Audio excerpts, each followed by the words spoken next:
we go. All right, peace, everybody, and welcome to the Herbalist Lounge. How's everybody doing? All right. Doing good. I'm supposed to Yeah. y'all doing good. Mm-hmm. Mm-hmm. We're doing like that. Yeah. Right. All right. So we are going to talk about Hoodoo Heritage Month for this Herbalist Lounge. We are going to keep this discussion brief, but as you know, first I want to say Happy Hoodoo Heritage Month. Ooh, yay. And we're so glad that we're putting this together. So your hosts or your co-host for this evening is Martina. Hey, Martina. Peace. Peace. And we have Lanita. Hey, Lanita. Peace. Hey. And then we have Asia. Hey, Asia. Peace. Shout yourself out. That's right.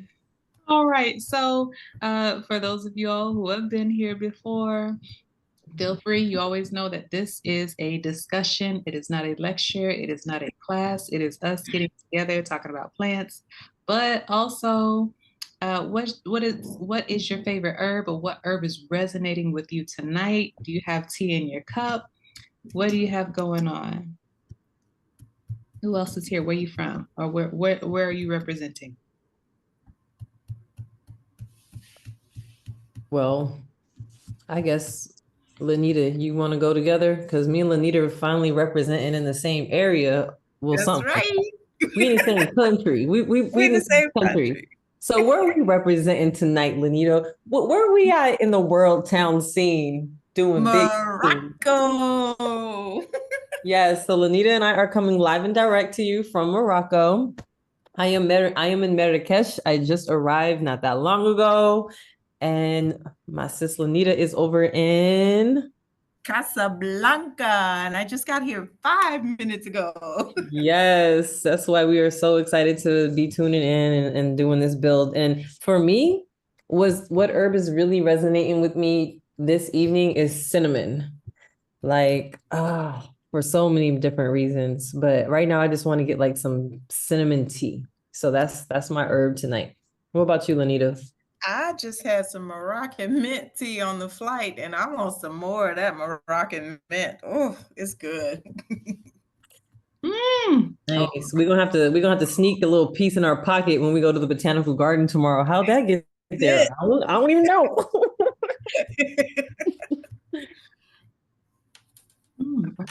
All right. And Asia, what you sipping on it over there? Oh, I am sipping on spearmint, rose petals, and some lavender infused honey. Ooh, okay. Excuse me. Hey, That sounded good. somebody told me to do it, so I had to do it. And somebody my brain. So Love it. yes, yes. So for some reason my screen sharing got paused. I don't know. I feel like a good round of Mercury retrograde is coming up because the way that our computer. Also, it's a full moon tonight, too. Oh yeah. Really? That's right. I'm feeling that full moon. I'm feeling that full moon too. I am so feeling it. All right. Let's see here. So We got Sharonda in the chat sipping on rosemary and thyme. Okay. That's two rosemary. And then Chalita is also sipping on thyme with elderberry. Cause we sick over here in the shy. Ooh, we're sending you all that good healing love and energy. And you got thyme and elderberry on your side, so that's good. all right. So look, this is taking me through every screen on my computer except for the one I want. Okay. So how about now?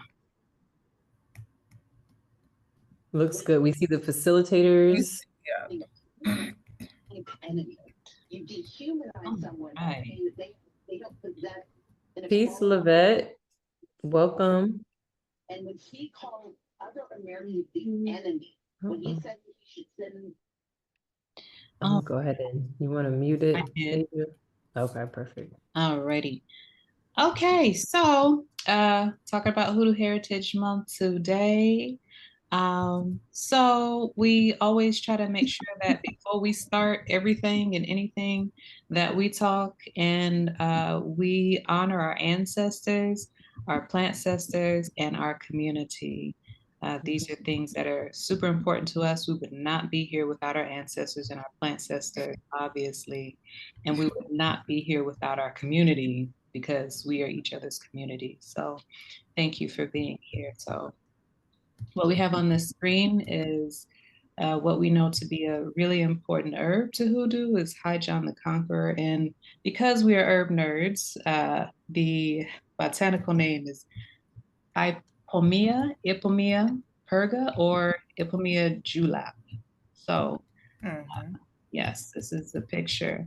So we know that that is in the mallow family. The flowers look like sweet potato flowers, and it's like a reddish pinkish color from what I've seen.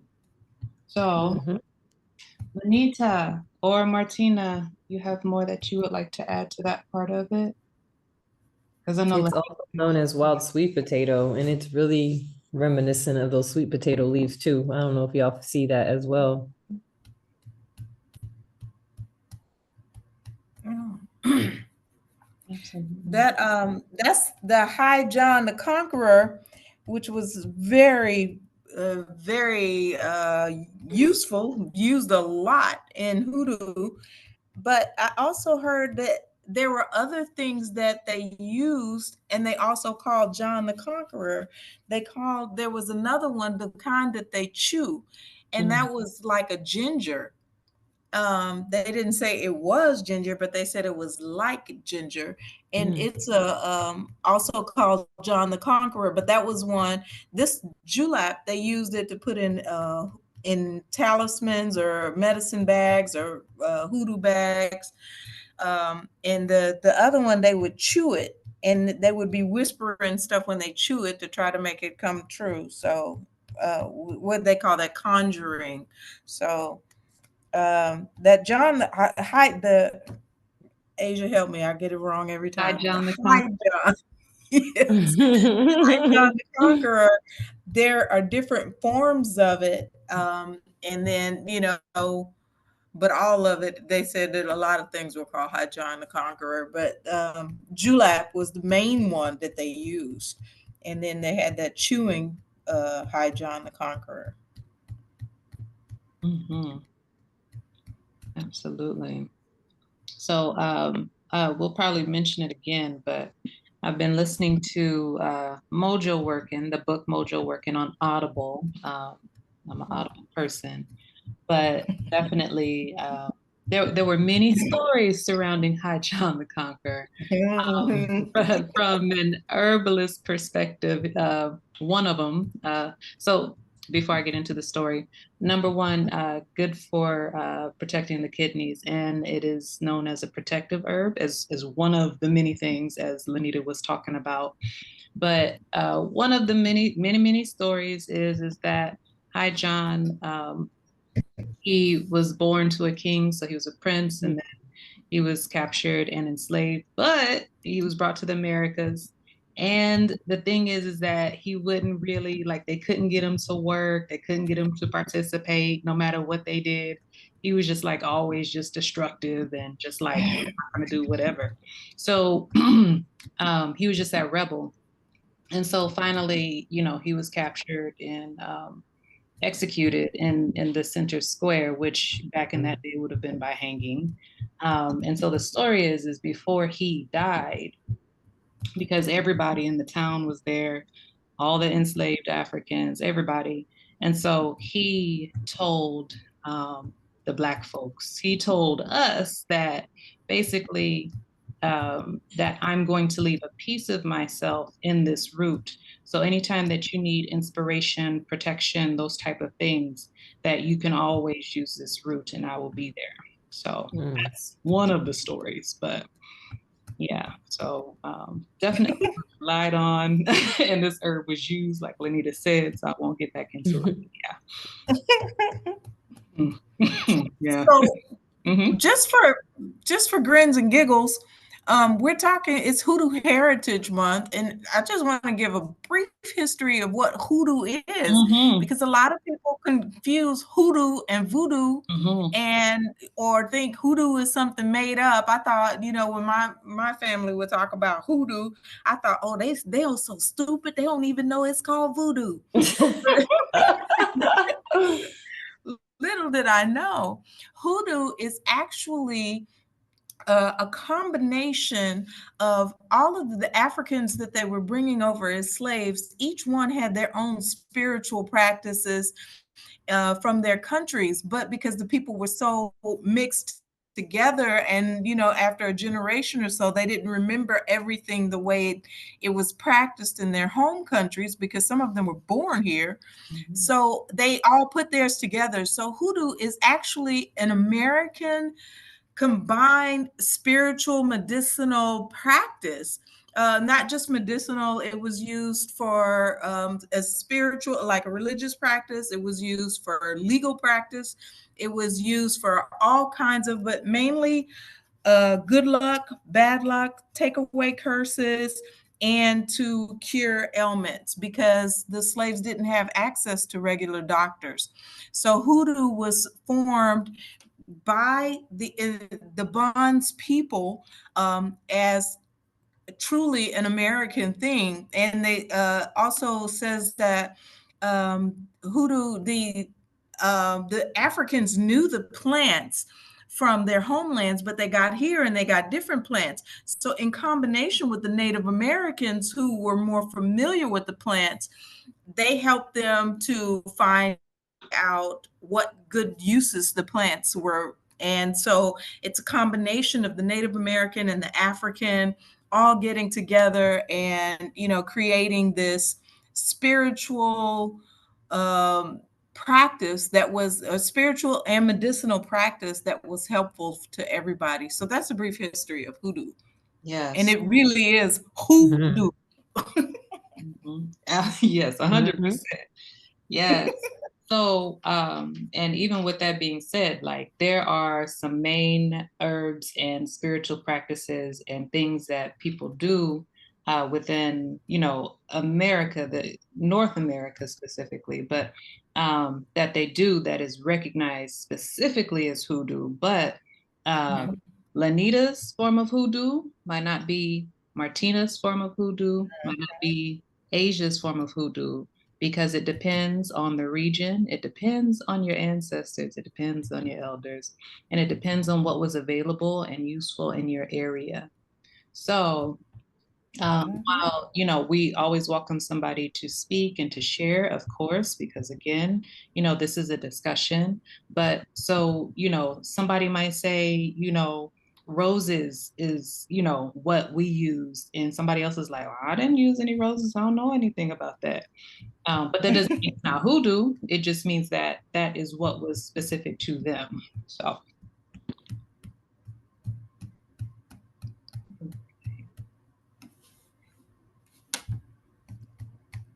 okay. Also, what may grow in your region. Yes. Mhm. Yeah. We are definitely good with making it do with what it do, right? That's it. So also, Oh, I like this slide. yeah, I would like to just say, this is something that many of us are familiar with.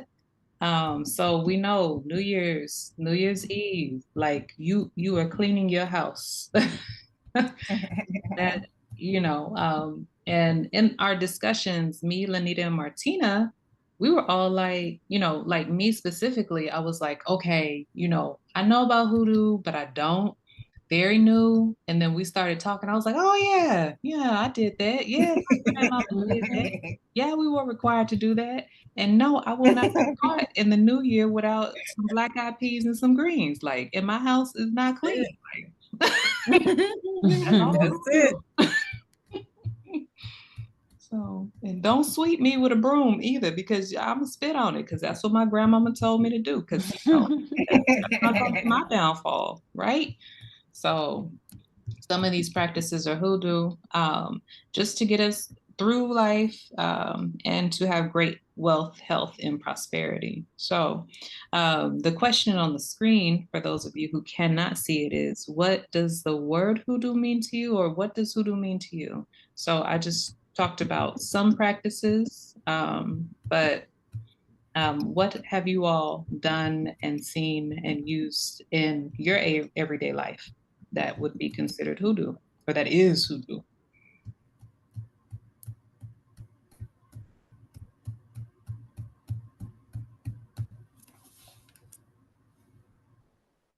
Hey, Sharonda, I think about my grandmother with the New Year's rituals, but always like cleaning your windows. Anytime we got sick, she put onions on our feet. She would make like little salves and stuff. That's what I think about, like my grandma, like her remedies and things that we grew up on that I didn't realize was a part of that. I just thought that's what grandmas do. Yep. Me too, Sharonda. Put some olive oil in your ear. You're gonna drink some castor oil. Like you're gonna have a ginger ale for every like the little small things that I think about. Like my grandma, she had so many grandkids, and it was just little things that she did. And it's like, oh, like definitely the house cleaning for New Year's, the greens, the black eyed peas and rice. Um, don't sweep her feet. Don't sweep your feet. Like don't sweep your feet. Pick up your hair. Mm. When we were getting our hair pressed, Yes. and hair would fall down, she would have a little plastic bag or a little brown bag, and you have to throw it up. You had to burn it. Just little things like that. That just as I get older at this age, I was thinking like grandma did a lot of little things. I was like, oh, what is this? So that's what I think about, like my grandma, like growing up, my grandparents, and the things that she Sharonda, did. where's your grandma from? She's from Blakely, Georgia. Okay.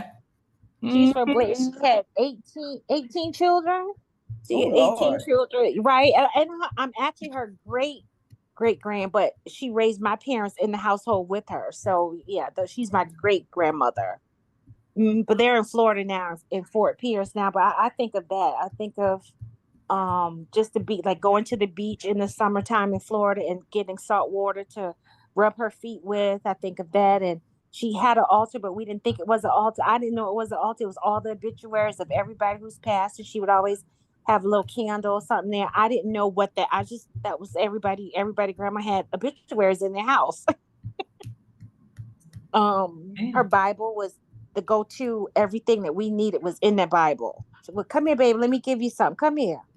Sit in front. We would sit in front of her feet, and she would read the Bible verse to us, and go and lay down. Okay, go rest yourself. So I think of that when I think of hoodoo, like some of the traditions or rituals or things that were in the household that I didn't understand. And what you just said, that is an actual hoodoo practice because hoodoo practice included spirituality. And Mm-hmm. so there are some people that were healers that only use, biblical verses or Mm-hmm. proverbs or whatever. They would use some type of religious verses in order Mm-hmm. to get that sickness out of you or to help you feel better. And that is considered part of the hoodoo practice. Yes, yes. That's what comes up for me. Yeah. Thank you. Thank you, Sharonda. Thank you. All right. Who else has something to share about hoodoo and how it's been used in your life?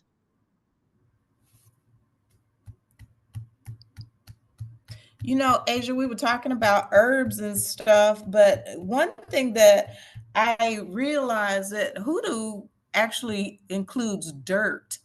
And dirt has been a big part of my life. And I didn't realize how much dirt played into it. But now you see all these things on social media about grounding yourself and going out, putting these barefoot shoes so that you can touch the earth. Dirt is actually very big in hoodoo, but it actually has a lot of good medicinal value. It has spiritual value. Again, listening to the book in Mojo Working, they're talking about the ring shout and the circle dance. And I'd heard of those, but never experienced them. And then when I experienced one, it's like, whoa, that is so powerful. Dancing in that counterclockwise circle in the dirt. So, dirt really actually has a lot of effect on you, positive effects it can. In hoodoo, in our everyday life, we don't realize it, but we talk about grounding. That's the same thing. That's the dirt that they use. Absolutely. And I know, just from my ancestors being from, and current ones still living elders from Georgia in particular, they always talk about that red clay dirt. I always thought it was funny because, because I have family in Florida as well, but they will always talk about, oh yeah, them people around the corner, they do them roots, they put them roots on you, blah blah blah. But then, but then they be the main ones practicing hoodoo as well. Like, but they don't see it that way because because they went to church and because them other folks That's it. ain't go to church. That's what they do. So I was just like, okay. But I mean, the more that we sit here and talk about it, it just really makes me realize that my grandmother on my mother's side is just steeped all the way in hoodoo and is unapologetic about it. She didn't have the words to say what it was, but I mean, when she is like talking to you now, specifically because when you said dirt, now you just reminded me again that, and I've said it many, many years on the Herbalist Lounge, but my grandmother is like, when you feel a certain way, like if you like mad, you upset, you sad, then go put your hands in the dirt. Like, and that's the starting point, and I know dirt was used in many, many different ways, not just putting your hands in the dirt, but yes, we know that is healing. So, all right. Asia, now that you say that, my mother was, well, she's from Blakely, Georgia, and Yes. that's all her fond memories about the red dirt. Mm-hmm. That's all. So every time I go to Florida, we have to go to, like, she's like, I just want to go home. She's 60, in her late 60s, but when I take her home, she wants to see the red dirt. Mm-hmm. Oh, And yeah. she was like, you don't know, like, the things we like, that was everything for us. Growing up in the red dirt. Do y'all know that they used to even advise pregnant women to eat it? Some pregnant women crave that dirt because they also have that in Mississippi too. They call it Mississippi red clay. In Louisiana, I'm not sure what it's called, but I know that they eat the dirt. Some of the women there eat the dirt too. And that was because they were lacking in iron. And that red soil is rich in iron. And so that's why pregnant women would crave that red dirt, but they literally ate it. Mm-hmm. Absolutely, they would. All right. So we're gonna move forward if this thing will let me move forward. Yes. All right. So we know that always we have people that are in birth work. And so, we always want to bring that out and bring it into the Herbalist Lounge. So some of the herbs that we found that were dealt with in hoodoo in the practice. Some of them I list. I'm trying to move this thing out the way so I can see it. Digitalis, golden seal, lobelia, sage, henna, rhubarb, mayapple, bloodroot, wild cherry. Um, and those would be that some of the midwives would bring to them or with them into birth. But we all know that midwives weren't just there to catch babies or to just deliver babies. They were advisors to women who were trying to get pregnant, who had fertility issues, who were maybe at risk for miscarrying. She was an advisor to the whole family. I mean, these children, she assisted the mother in birthing. So she knew these children, so she was so much more than just a baby catcher. She, again, she had a prominent status in the community.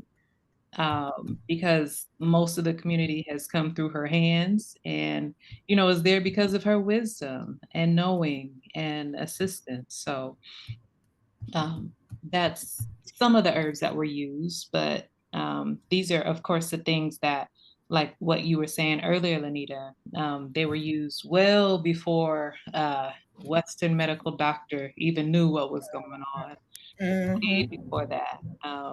And so these are some of the things that they incorporated. Peace, y'all. Can you hear me? Yes. Yeah.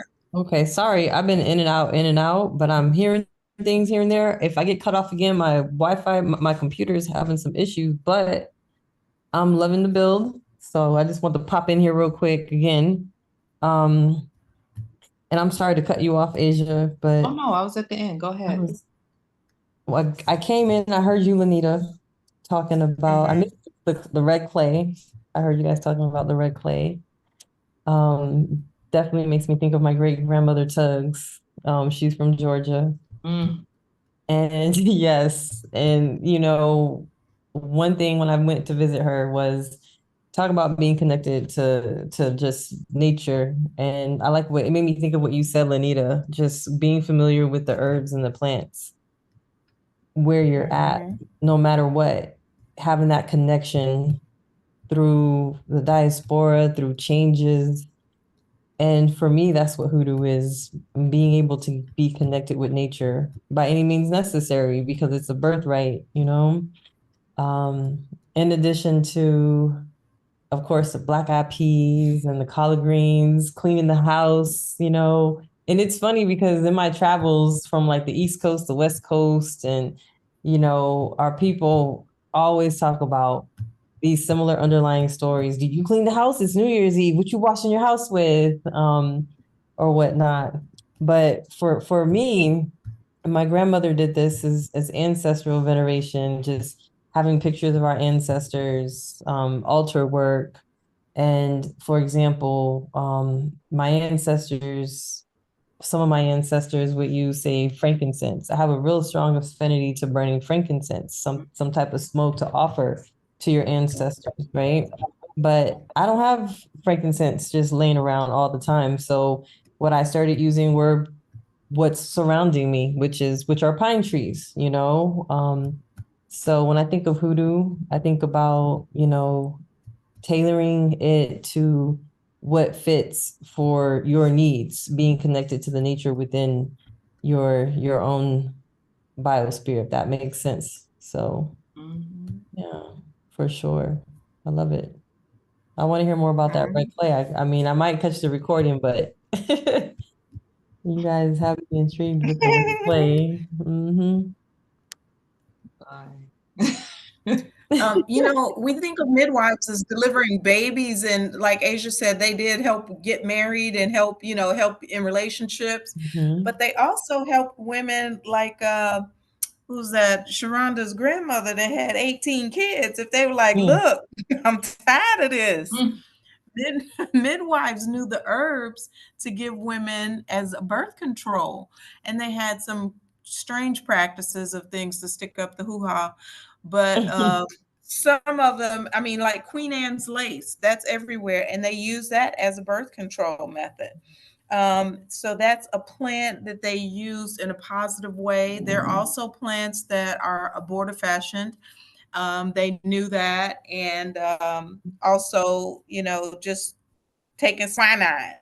They knew if you just didn't, use like pregnant with number 19 and was like, I can't do no more.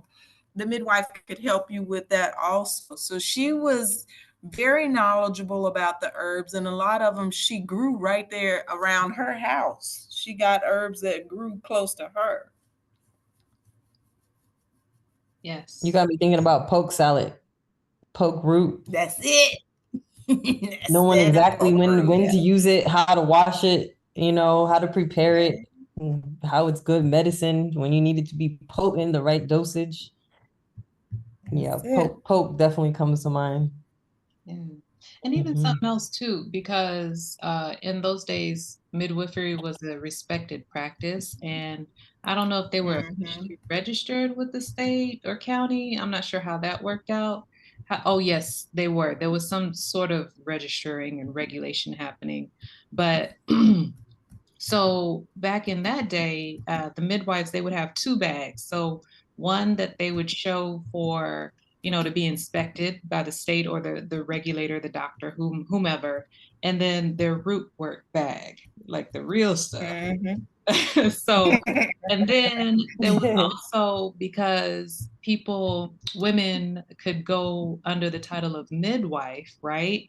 That allowed them to Mhm. be able to do their work, like Mhm. work. And so some of them didn't even deliver babies for real. Like some of them did, like a lot of, Mhm. but some of them they did not deliver babies, or they might deliver a baby like once a year, once every while. You know what I'm saying? Or not at all. But Mhm. because they were under that title, that again allowed them to go and do whatever they needed to do with their herbs and their talismans and the things that they carried and helped and worked with their community on. So yeah,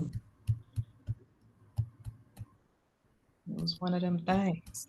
And we're talking about herbs, but also body fluids were used in some hoodoo practices. And I mean, to this day, and I can remember some of the most disgusting practices my grandmother did, but spit was a big one. And those, if you got a bee sting or whatever, tobacco juice, wasp sting, they would spit tobacco juice on you. It take the sting out, but I thought it was because it was so disgusting. You just forgot about You it. It just was brought back burning, memories, Lanita. Is that what that was? That's what my grandma was doing? I'm sorry, but that it used to That's it. disgust me. Oh, That's but it. it Spitting worked. tobacco juice. That's Mhm. it. And saliva is used for a lot of different things. Also, before they were even talking about DNA. Uh-oh. Uh-oh. I think it was Sharonda, the DNA with the hair, with the saliva, with Hmm. fingernails and toenail clippings. Keep your DNA from other folks. Yep. Anita, I'm dying over here laughing when you said about the bee. I was just telling my friend my grandma had a little spit cup that she would keep on the porch Yes. next to her rocking chair, and I got stung by it. She was like, "Come here, Yes. girl.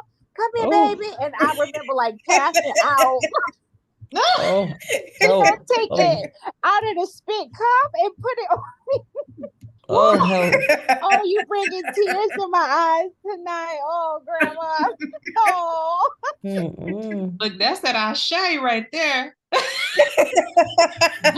But I was so upset. Like I was like, she took it out the cup. Like she had just like spit in it, and then she, wiped up, had her little handkerchief, and she was like, "Come here, babe." And I was like, "No," it's like right over my eye.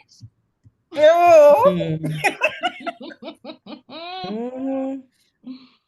Oh, yeah, Yep. fine. That Thank you for tobacco that. juice is good though. Yes, and I was just telling my friend, I was like, man, the summers in Florida, like we used to get sun. She's sitting on the porch with that little cup, Mhm. and she had a little Mhm. handkerchief in her hand. She was like, "Come here, babe," and I'm like, "Oh no,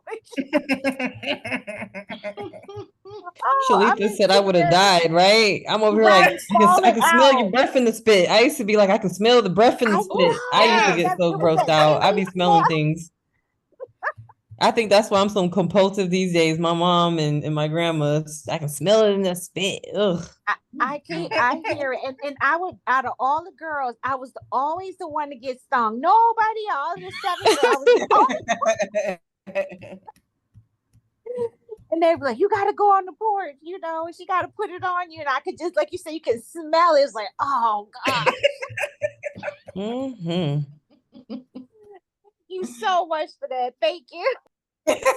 Oh, that's hilarious. Oh, look, I'm about to cry laughing. But we think of different body fluids as disgusting, but they used body fluids, and they weren't wrong because with some body fluids, they use urine, for instance, for eye infections, for foot fungus, and it actually worked. The uric acid in there will kill the fungus. Um, you got pissy feet, but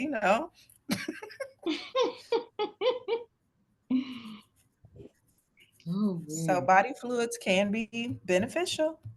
Mm, yes.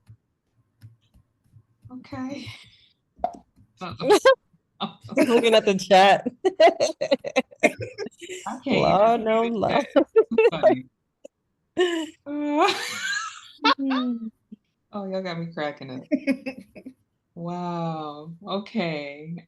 We can still continue the discussion. There are so many resources though, y'all. So we just added just a little bit, just a little tiny bit, but there are so many more. And once I get a chance, I will drop that link to the video resources. It's just like a YouTube playlist that somebody on YouTube, I think her name is Winter, she put it together because she had started the exploration of hoodoo and finding out more about it like 3 years ago. So I was like, this is great. So I'll drop that in there for y'all who like to also listen to playlists and just look to see what other people are talking about. But the first resource that I put though, check in with your elders and your ancestors.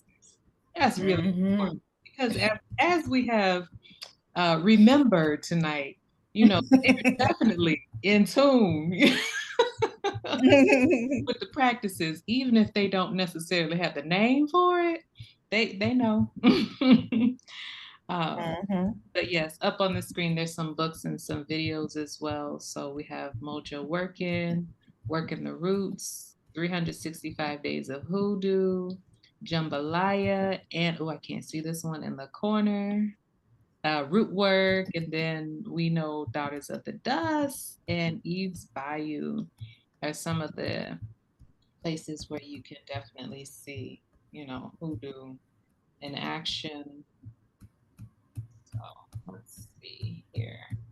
Hold on. I'm gonna see if I can drop this in. Oh, hold on. Okay. And what are some of the burning herbs that they used in hoodoo?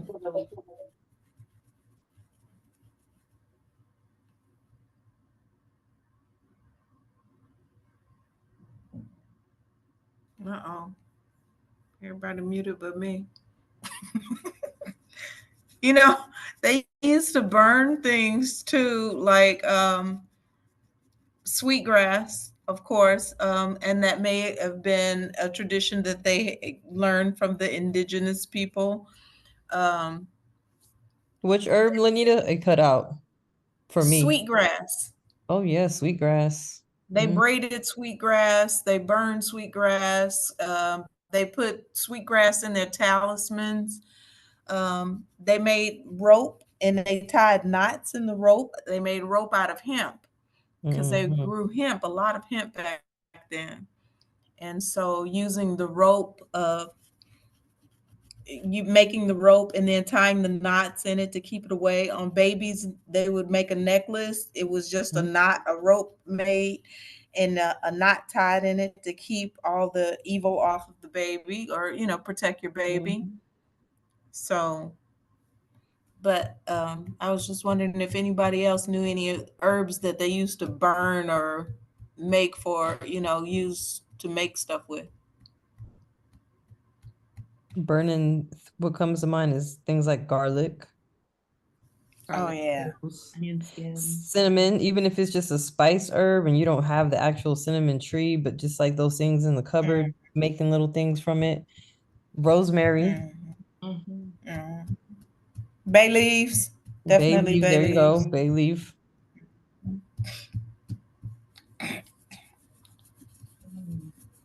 Those are some of them. And even though you talked about cinnamon just a second ago, I remember cinnamon blowing. That was something as well too. What's cinnamon blowing? I was, you know what? For me, I'll tell you what it is for me.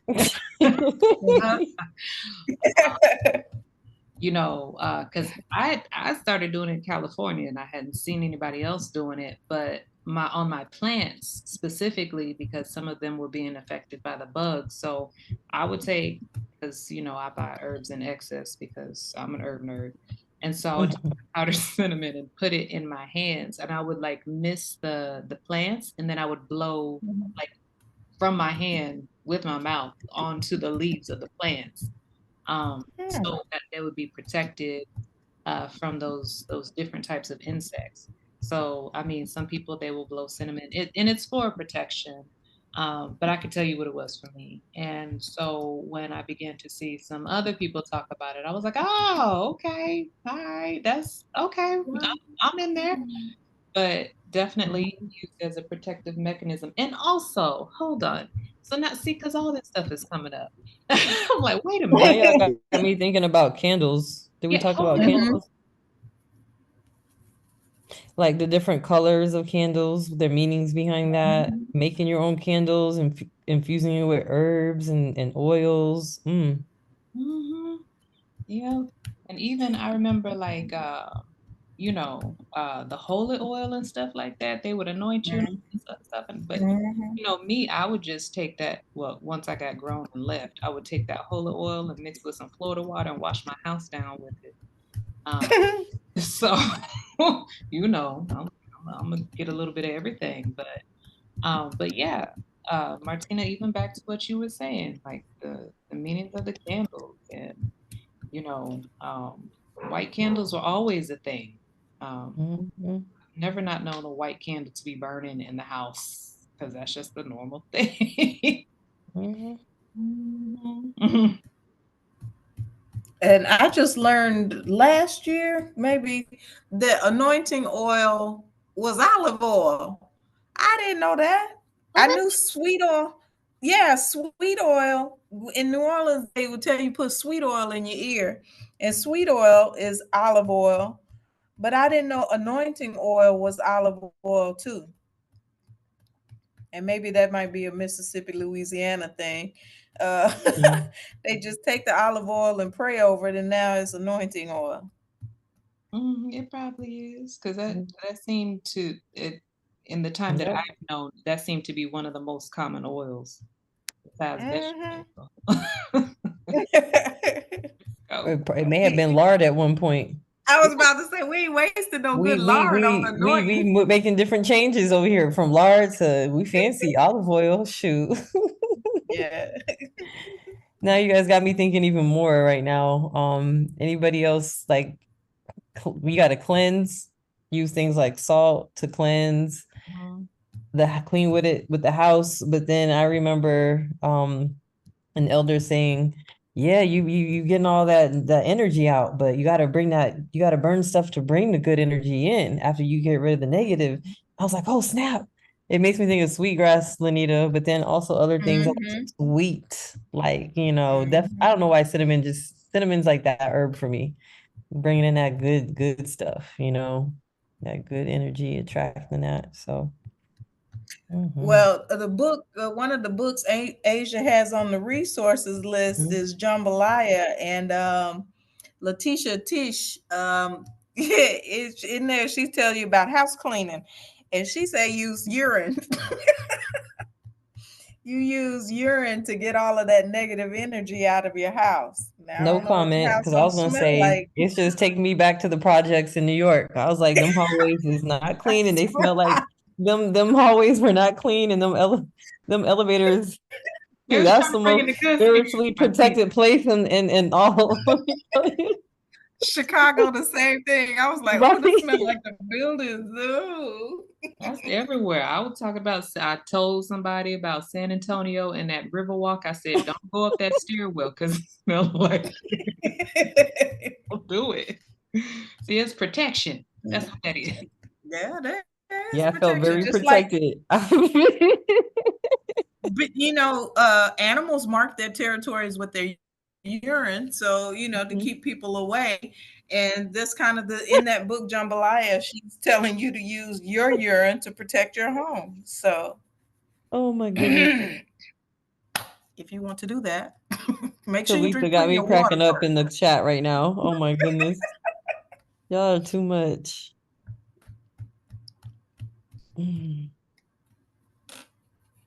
Uh, Let's see. It's hilarious. Yes. But yeah, I was told by a Papa Lau many years ago. He said when something stinks, it's a good Mm-hmm. sign. And I was like, what? Mm-hmm. Okay. Mm-hmm. Yeah. Oh, Right. some of us, I thought it was a Native American practice to make the medicine bag, the little bag, and you have some herbs in it, feathers, stones, or whatever, that you need to work on you. But in Hoodoo, they use the same thing. They made talismans, and in that they would wrap it up in red flannel and then cover it with like jute or hemp, some type of natural rope, or the sweet grass. They would use that to wrap it up, and this was just something to keep away bad negative energy, keep bad stuff from happening. Many of the slaves had a whipping. They had a whipping talisman to keep them from getting whippings. So this is a practice that transfers, and still today, I'm living in Senegal, and they wear a lot of these talismans. They call it gris. They make them out of leather, they make them out of cloth. The same thing, the practice that they used in Hoodoo, they made them out of all of those different materials, and it's just something to keep on your body to keep you protected.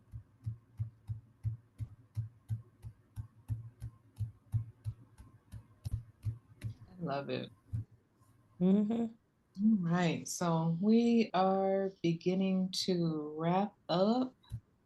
Uh, Mhm. but, of course, let's keep the discussion going. What, today is the 14th. For some of you all, it is the 15th right now. Mhm. But let's keep the discussion going. We have all the rest of October and however else long we want to talk about hoodoo. We can every day, all day. So, like I said, social media, what have you, let's just keep talking about it.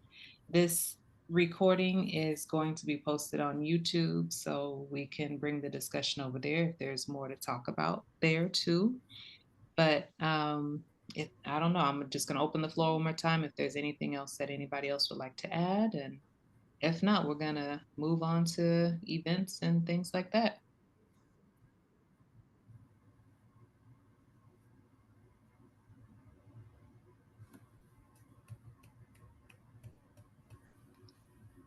All right. Well, um, don't forget to like I said, keep it going, and we're gonna move into the next part. And what is her name on YouTube? Has got to be Oshun. She talks about hoodoo extensively as well too. So um, for me, she's been a good source in listening. Um, Who? her name is Got to be Oshun. I will type it. Oh, okay. I think it's E Oshun um, on YouTube. But yeah, she talks about it too. So, and she just makes it very understandable and relatable for me too. So, Mhm. okay. So, I already dropped all the links in the chat. I was trying to drop it on my phone when y'all heard that echo. So, so I just dropped everything. At our YouTube channel, and I think everybody here, we all have each other's information. But if there's somebody here that we don't have your social media handle or anything like that, drop it in so that we can all follow each other. Um, but we do have the YouTube channel, like I said. So we're Herbalist Lounge on YouTube, on Instagram, and Facebook. We have our class, Kitchen Medicine Making. So I dropped that in there as well. We're talking about culinary spices. And I mean, we're low key working on another one coming soon. So, a worldwide channel near you. And that is also in the chat. And then if you would like to get the link to the Zoom delivered to you every second Monday of the month or around the second Monday of the month so that you can just click on the link, then you can go to herbalist-lounge.mailchimpsites.com. I already dropped that link in there too, so you can just click on it and sign up and subscribe to that list. All right, so we meet every second Monday of the month. So we'll be back next second Monday of November. And at those times, depending on where you are, I would like to say an early happy birthday to Lanita. Thank you, thank you, thank you. Yay, thank you. Yay. We celebrate all month for Lanita, period. That's right. So yeah, I'm so grateful that you are a part of the Herbalist Lounge. You are one of the dopest to ever have done it. So thank you so much. Oh, thank you all. Thank you, Lanita. Thank you. Happy birthday. I'm gonna give you some of this spit. Happy birthday. Let me stop. Let me stop. Shoot. No, her can. It has to come from the can. Oh, thank you. Thank you, Sharonda. The old See, can has to come from the can. I'm gonna get that can. Shoot. Good build tonight, y'all. Thank you so much. I'm looking forward to next month for sure. And if y'all do some hoodoo posts, hashtag tag Herbalist Lounge in it. Definitely want to dig deeper on this. It's got me going back to memory lane, you know, see what things pop up. Maybe we can have a part 2 of this. So Right. all right, y'all. Well, peace. Peace, y'all. See y'all next time. All right.